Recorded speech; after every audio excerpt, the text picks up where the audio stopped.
On March 4th, 2010, a computer programmer from California would make his way all the way out to the Pentagon to commit a massacre.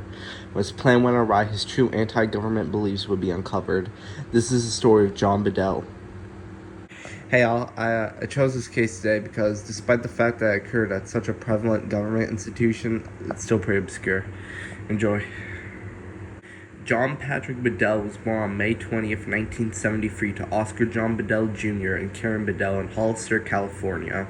He had at least one brother. Oscar was a financial planner and Karen was employed at Gavillion College.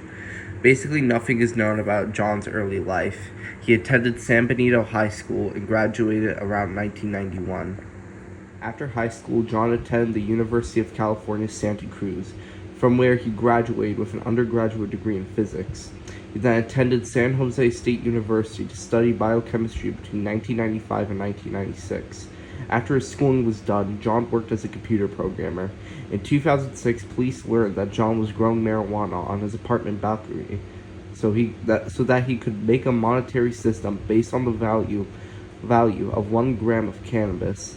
Who later also state in a podcast that he had a belief that cannabis prohibition is the least defensible and most unjust aspect of the prohibitionist regime. John resisted arrest and was charged with possession of marijuana and obstructing an officer. The incident would lead John to harbor a hatred for police. Court documents for this incident would state that John had bipolar disorder and that he had been institutionalized several times. In 2009, John returned to San Jose State University to complete an electrical engineering program. He was described as one of the best circuit design students in the class by a former professor. After finishing the program, John would start a blog called Rothbardix on Blogspot. He named the blog after Murray Rothbard, an anarcho-capitalist. He held libertarian views, which can be seen in the following statement. Quote, "The most basic principle of economic justice is the protection of private property and the protection of the right to freely exchange that property. Modern governments, however, consistently and routinely violate the rights of property owners." John would at one point post a proposal on Google Code to create an open insurgent project that would integrate existing open source code bases and new development to create an MMORPG simulation of low-cost defenses against futuristic, modern, and historical military opponents using a wide range of simulated defense responses with real-world systems. Around the same time, he created a Linux distribution, which he named Rothbardix after his blog, which, according to John, quote, "Rothbardix Linux is a Linux distribution based on rPath Linux.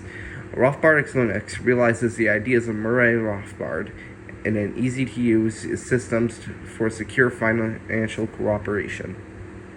John reportedly harbored entrenched bitterness towards the U.S. Armed Forces, and that he had doubts about the official story of the September 11th terrorist attacks. He also had been described as a follower of the 9/11 Truth Movement. As a result, the Christian Science Monitor would describe John as an anti-Bush registered Democrat who believed 9/11 was planned and carried out by the U.S. government. John would also be active on Wikipedia. He wrote on a page that bringing attention to what he felt was a military corruption would see that justice is served in the death of Colonel James Sabow as a step toward establishing the truth of events such as the September 11th demolitions and institutions such as the coup regime of 1963 that maintains itself in power through the global drug trade, financial corruption, and murder, among other crimes. He also proposed a system in which billions and billions of carefully cultivated, highly valuable cannabis plants growing through the United States with complete security of property. He proposed a new type of currency that would be based on the value of marijuana.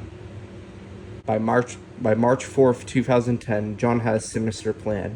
His hatred for the federal government had reached an all-time high, and by March 4th, everything would come to a head.